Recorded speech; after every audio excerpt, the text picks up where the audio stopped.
नमस्कार रसिक श्रोते हो, शब्दनिशा मराठी ऑडिओमध्ये तुमचं मनापासून खूप स्वागत. मी घेऊन आले तुमच्यासाठी तुही रे मितवाचा भाग 15वा. चला तर मग कथा ऐकूया. थोडा वेळ विचार केल्यावर मी त्यांना परवानगी दिली. आता मला थोड्या काळासाठी तरी दिदीची काळजी नव्हती. आता रिंकीचा बंदोबस्त लावणे खूप गरजेचे होते. मिस्टर आणि मिसेस देसाई कोणत्या हेतूने आमच्या घरात आले होते तेही मला शोधायचे होते, कारण ते लोक आल्यापासूनच घरात प्रॉब्लेमची सुरुवात झाली होती. त्यांचा छडा लावणे खूप महत्त्वाचे होते. घराला आमच्या जणू नजर लागली होती असंच घरचं वातावरण झालं होतं. रिंकूचा अतिरेक आता वाढत चालला होता. एक दिवस ती अचानक माझ्या रूममध्ये आली.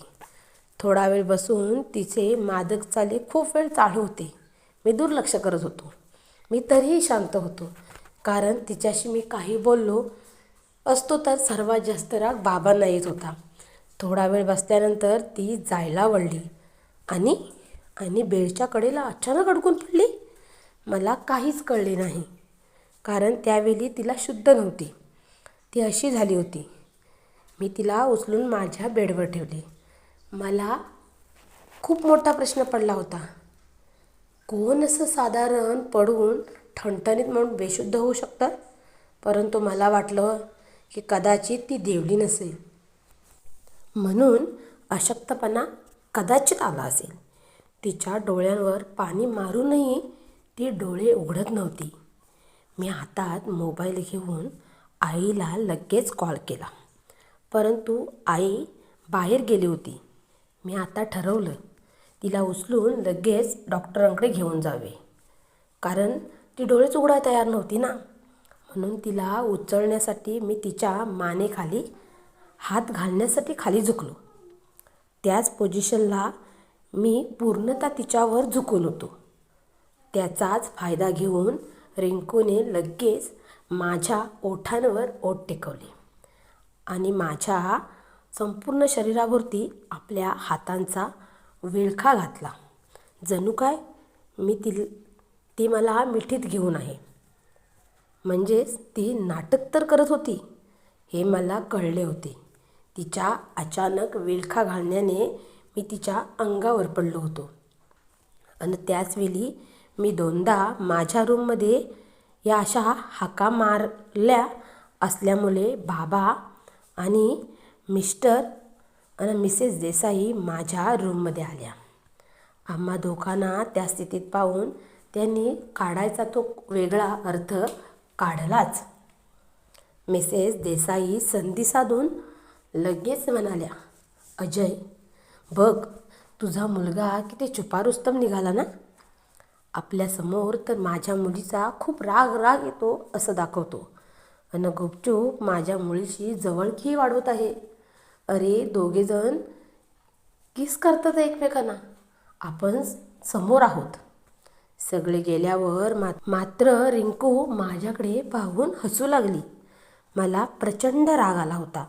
मी तिच्या रागाच्या भरात 2 कानाखालीही मारल्या आणि म्हणालो, रिंकू, तू कितीही खटपट आणि खटाटोप केलीस तरीही मला तू मिळवू शकत नाही, कारण तुझ्यासारख्या नालायक, निर्लज्ज, घमेंडखोर मुलीशी मी स्वतःच कधीही लग्न करणार नाही. तू कोणत्याही थराला जा, पण एक गोष्ट लक्षात ठेव, हा वंश देशमुख एक वेळ मरण पत्करेल, परंतु तू नाही. तुझ्याशी बांधून राहण्यापेक्षा मी मरणाला कवटाळेन. ते मला सोयीस्कर आणि हिताचं वाटेल. माझ्या अशा बोलण्यावर ती फक्त निर्लज्जपणाने गाळात हसत होती. ती मला म्हणाली, वंश, माय लव्ह, एक दिवस असा येईल की तुझे घरचे आणि तू स्वतः माझ्याशी लग्न करायला तयार होशील. नक्की येईल तो दिवस. तिच्या बोलण्यात अति आत्मविश्वास झळकत होता आणि डोळ्यात चमकही होती. त्यानंतर 15-20 दिवस असेच गेले. रिंकू जास्त माझ्या रूममध्ये येत नव्हती, त्यामुळे मला बरंच वाटत होतं. तो दिवस होता 4 एप्रिल 2011चा. हा दिवस मला विकोप्याला न्यायला कदाचित उगवला होता. ह्याची कल्पना ना मला होती ना घरातल्यांना. त्या दिवशी बाबांच्या एका मित्राच्या मुलाचे लग्न होते. म्हणून घरातले सर्व लग्नाला जाणार होते. मी माझे महत्त्वाचे कॉलेजचे काम आहे ही सबब देऊन जाणे टाळले होते, कारण मला लग्न बिग्न नाही आवडत होतं. मला दीदीलाही भेटायला जायचं होतं. सगळे जेमतेम सकाळी 9 वाजता घरातून बाहेर पडले. त्यांच्या मागोमाग मीही दीदीला भेटायला गेलो. त्यांच्या मागोमाग जाऊन दीदीला भेटणंही गरजेचं होतं. डॉक्टर आशिष दीदीची खूप छान काळजी घेत होते. जीवापाड दीदीला जपत होते. त्यामुळेच दीदी लवकर रिकवर होत आली होती. आज माझ्याशी ती खूप छान बोलली. मात्र तिने घरातल्या कोणाबद्दलही मला विचारले नव्हते. डॉक्टर आशिष यांच्या म्हणण्यानुसार दीदी अजून 20 दिवसांनी अजून चांगली कवर होणार होती. आता मला दीदीची बिलकुल काळजी वाटत नव्हती, कारण डॉक्टर आशिष तिची छान काळजी घेत होते. मी थोड्याच वेळात तिथून निघालो, कारण आज मला घरात ती शांतता मिळणार होती, जी अनुभव घेत कदाचित मी एखादे छान चित्र रेखाटले असते. आणि चित्र रेखाटल्यानंतर माझ्या मनाला जी शांती समाधान मिळाले असते, त्या ध्यानात मी नक्कीच ह्यातून बाहेर पडण्याचा मार्ग शोधला असता. असा मला स्वतःबद्दल खूप मोठा कॉन्फिडन्स होता. आणि ते होतंच ना, आपल्या आवडीचं एखादी गोष्ट केली का आपल्याला पुढील काहीतरी करायला एक नवा हुरूप येतो. दीदीला भेटायला जायच्या नादात मी कॉलेजला गेलोच नव्हतो. मी तसाच घरात आलो. घरात आल्या आल्या मी रामू काकांना आवाज दिला. रामू काका, ओ रामू काका, मला माझ्या रूममध्ये अननस ज्यूस हवे आहे. मला अननस ज्यूस खूप आवडायचे. आता ते नावडते झाले. आणि मला हवे तसेच अगदी मी लहान असल्यापासून रामू काकाच बनवत असत. मी रूममध्ये जाऊन फ्रेश झालो. माझे रंग, कॅनव्हास सगळं घेऊन मी गॅलरीत आलो. समोर वातावरणही अगदी नयनरम्य छान होते.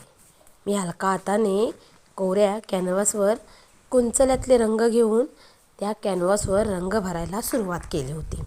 हळूहळू संपूर्ण कॅनव्हास रंगाने भरायला लागला होता. त्यातून एक जबरदस्त चित्र उभारलेही जात होते. परंतु मला माहीत नव्हते, मी जो कोऱ्या कॅनव्हासवर रंग भरत होतो, थोड्याच वेळात माझ्या जीवनातील सगळे रंग जाऊन माझे जीवन बेरंग होणार होते. तेवढ्यात कोणीतरी येऊन हळूच ज्यूसचा ग्लास आणून ठेवला. मी लगेच मागे वळलो, परंतु मागे काका नव्हते. मला वाटले कदाचित त्यांना खूप काम असेल म्हणून घाईत गेले असतील. परंतु तरीही मी एक नोटीस करायला विसरलो होतो की काकांना कितीही काम असले तरीही मी संपूर्ण ज्यूस संपेपर्यंत काका कधीच जात नव्हते. मी लहानाचा मोठा होत त्याला पाहिलं होतं. मी तो ज्यूसचा ग्लास तसा तोंडाला लावला. थोड्याच वेळात मला धुसर दिसायला लागलं. डोळ्यांसमोर अंधार यायला लागला होता. काहीतरी विकल्पित घडणार असेच वाटत होते. मन सारखा दुजोरा देत होतं, पण काय हे मात्र कळत नव्हतं. माझा कोणीतरी हात धरला होता. त्याचा स्पर्श वेगळाच जाणवत होता. एका स्त्रीचा स्पर्श होता हे कळत होतं. मला जाणवलं ती बहुतेक रिंकू होती. मी माझ्या आवाक्याबाहेर होतो असे मला वाटत होते. मन काहीतरी वेगळ्या सूचना देत होते, परंतु तरीही पायात हिंमत नव्हती. परंतु मेंदू काही साथ देत नव्हता. मी कोणाच्या तरी रूममध्ये आलो होतो हे कळत होतं. म्हणजे त्या व्यक्तीने मला रूममध्ये आणले होते. थोड्याच वेळात माझ्यावरचा ताबा सुटतो की काय असे मला वाटू लागले. मेंदू साथ द्यायचा बंदच झाला होता की काय. एक स्त्री मला जबरदस्तीने स्पर्श करत होती. तिने माझ्या शर्टचे बटन काढले होते, परंतु तिला प्रतिकार करण्याची शक्ती किंवा इच्छा माझ्यात नव्हती. काहीच कळत नव्हतं. पुढच्या काही क्षणात आम्ही बेडवर पडलो. त्यापुढे काय झाले मला काहीच आठवत नाही. अगदी काहीच नाही, कारण त्यानंतर कदाचित माझे डोळे बंद झाले होते आणि मी बेशुद्ध झालो होतो. मात्र त्यानंतर अगदी जेमतेम 1.5 तासाने सगळे घरातले आले होते. मी आता संपूर्ण शुद्धीत आलो असे म्हणता येत नव्हते, कारण डोके प्रचंड जड झाले होते. अक्षरशः मेंदू ठणकत होता, डोळेही खुपत होते. घरातले सगळे माझ्याकडे अगदी तुच्छतेने पाहत होते. रिंकू मोठ्या मोठ्याने रडत होती. तिची दशा तर फार वाईट होती. तिचे कपडे ठिकठिकाणी फाटलेले होते. ठिकठिकाणी तिच्या गळ्यावर, हनुवटीवर, गालावर लव बाईट्स दिसत होते. ती आपला चेहरा झाकून होती, मान खाली घालून होती. तेवढ्यात बाबा माझ्या पुढ्यात आले. त्यांनी माझ्या 2 कानाखाली मारल्या. सटाक सटाक असा आवाज झाला आणि माझी सगळी धुंदी त्याचबरोबर निघून गेली होती. मला कळत नव्हते नक्की काय झाले, मी काय केलंय, कोणत्या कारणामुळे बाबा मला मारत आहेत, चूक काय माझी. थोड्याच वेळात घरात पोलीस आली आणि मी थक्क झालो.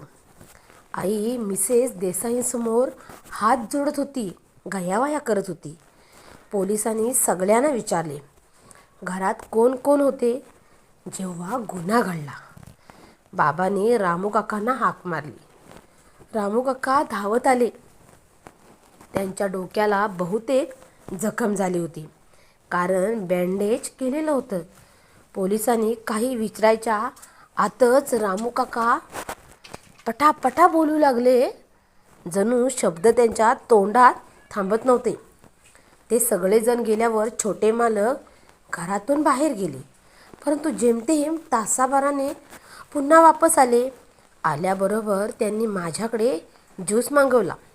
मी जेव्हा ज्यूस घेऊन दिला तेव्हा ते आणि रिंकू मॅडम दोघेही एकमेकांना मिठी मारून होते. म्हणूनच मी ज्यूस ठेवून लगेच बाहेर आलो. त्यानंतर थोडाच वेळ गेला. मला वरून रिंकू मॅडम ओरडत आहेत असा आवाज ऐकू येऊ लागला. मी थोड्याच वेळासाठी बागेत गेलो होतो. मी धावतच घरात आलो. क्षणात वरती रिंकू मॅडमच्या रूमकडे धावत गेलो. पाहतो तर काय, रिंकू मॅडम छोट्या मालकांना ढकलत होत्या, गयावया करत होत्या. परंतु छोटे मालक नशेत होते. त्यांच्या डोळ्यात वासना होती. ते जबरदस्तीने रिंकू मॅडमच्या नको नको त्या भागाला हात लावत होते. रिंकू मॅडम खूप विरोध करत होत्या, प्रचंड विरोध करत होत्या. त्या म्हणत होत्या, वंश आपण हे सगळं लग्नानंतरही करू शकतो. परंतु छोटे मालक मात्र ऐकत नव्हते. मी रूमच्या आत गेलो.